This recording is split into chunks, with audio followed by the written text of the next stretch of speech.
All right, guys, as you can see, we got some snow flying today. It's not a major storm, just basically a coating. This is going to be part 4 of this series on starting a dairy farm, and this will be the final summary. I'm going to give my final thoughts, a few extra points. Thank you guys for sticking through all the way to the end for all 4 parts. I don't know if it was getting stale or not, but this will be the last one of this series, so let's get into it.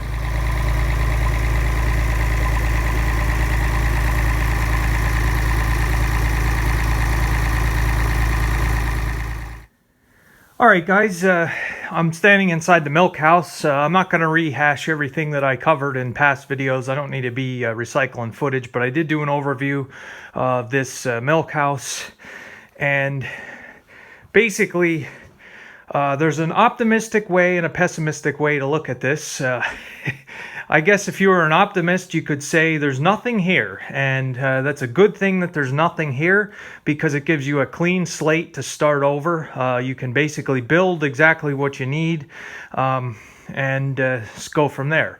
The pessimistic view is there's nothing here, and how in the heck can you store and cool milk if you have nothing here? So one issue with this milk house is it is too small for any kind of a bulk tank, for any kind of milk storage. Now, like I said, if you were going to do the 39 cows in the tie stalls, yeah, you could probably get a bulk tank in here. They had a flat tank with the glass pipeline when they did milk, but if you were going to go up to the 90, like I was going to be shooting for 80 or 90, you'd need a bigger bulk milk storage tank, and there's just not room in this milk house. There's not much you can do. Some people put them through the wall, and this wall is the outside stone wall of the dairy barn, and like I say, these walls are like 5 feet thick. This one might not be quite 5 when you get out to here. This might be 4.5, but still, it's a lot of lot of rocks. So as far as the milk storage, you have nothing, and you'd have to start over. So I want to thank you guys, like I said, for watching this series. This is going to be my final thoughts and my final summary. I got a lot of great advice and a lot of great ideas if it ever would be done, or if anything like that would happen here. Everything from do a curtain wall to just expand the freestall barn, different types of milking parlors. I got to tell you guys, as far as milking parlors versus stanchion barns versus robots, I like option 4. I've done a lot of research on these, and it would be the way I would want to go if I was milking at least 100 cows. I like the carousel parlors. Now, I know they cost a fortune, but I've seen a lot of those in operation. The robots, for 1, are too expensive, and for 2, it's just I don't know, cost is a big thing. I'd still like to kind of be around for milking time. I think a carousel allows you to milk a lot of cows in a short amount of time. But anyway, we're just dreaming, and that's not really a possibility. So, as you guys have probably known from other videos, I've been trying to think of different possibilities to diversify here on this farm. Trying to think of different ways so I'm not just reliant on corn and beans and hay.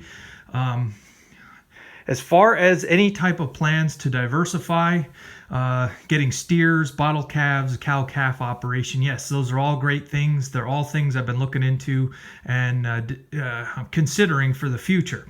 There's a couple reasons why I won't do that yet.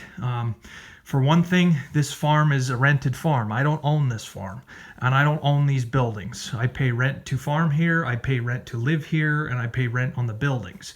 And all of which are way less than what it would cost me to own it because of taxes and insurance, of course. So you're kind of stuck in this situation.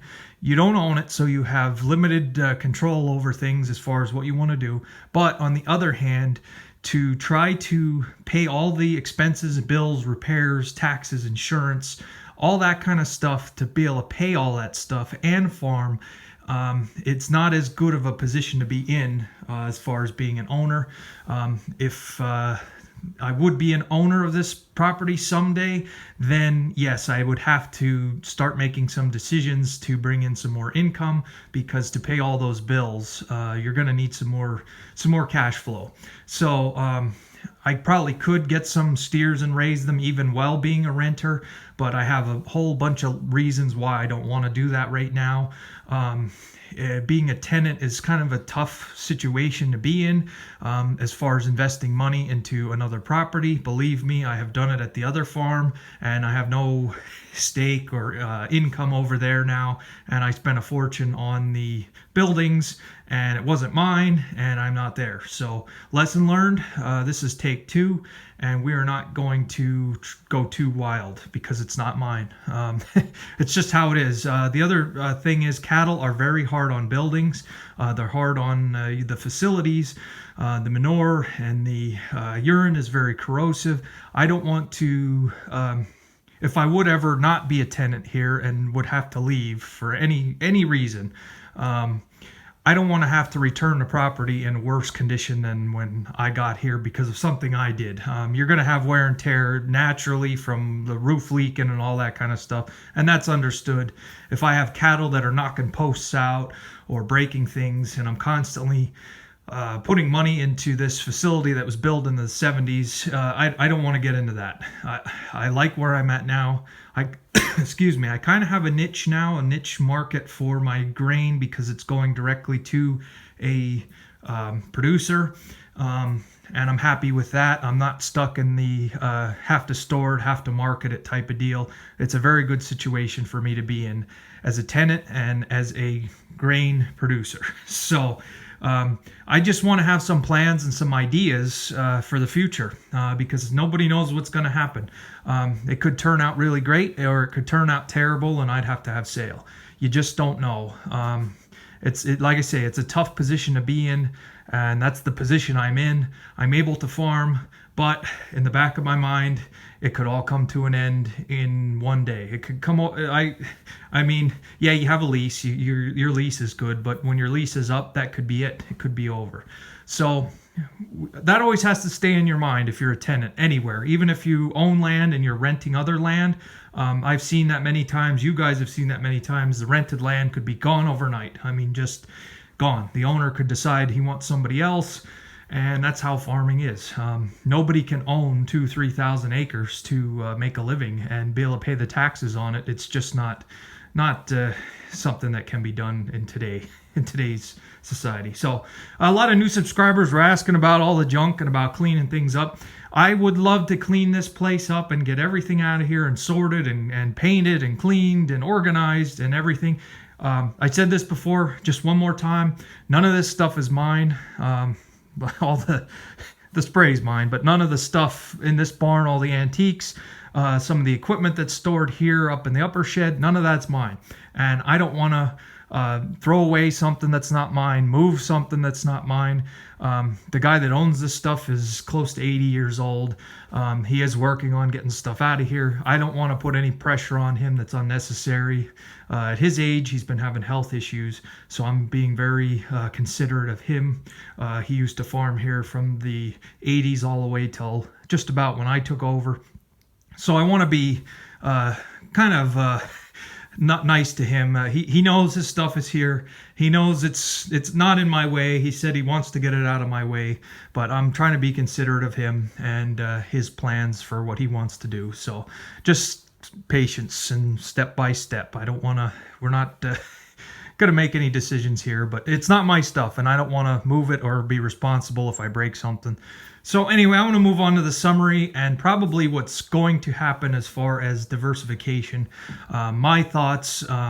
So I'm going to get into that now. All right, so this closing clip of this 4-part series, I want to answer the question that I started with about starting a dairy. Can it be done? Short answer, probably yes, if you'd want to. Long answer, it would cost probably way too much. At this point, for what the milk prices are, what the milk market is, it would cost too much. And you basically wouldn't get a return on your investment probably for many years unless something changes with the market. It is different. The milk market is different in every state. From state to state, it's different.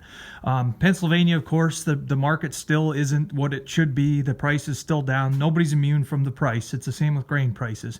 But there are a lot of dairies in Pennsylvania still operating.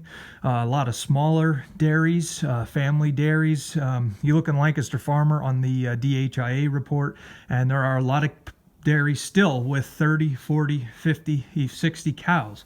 Those are small family operations. I don't think at that size they're the sole income. It's kind of a side income along with other farming things that they do. So can it be done here?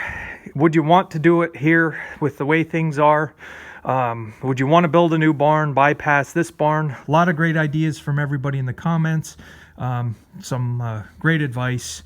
But I want to kind of tell you what I had thoughts and what would probably happen before I would take any steps to try to milk cows here. So those of you guys that know me, you know I was a mechanic for 10 years at a dealership. And also, some of you might know, some of you might not. Over at the other farm, I did do equipment repair for different people, and I also did machining, and I also bought and sold equipment. Just as a kind of a supplement, because the farm over there didn't have the acreage. It was more of a, farming was more of a hobby over there than it was something you could make any kind of money at. So I got by and survived fixing equipment for people, going on service calls myself, buying and selling used farm equipment, the whole 9 yards. So what I would do before I would build a dairy barn or anything like that, I think to diversify my income here with my past experience, what I would do is two things.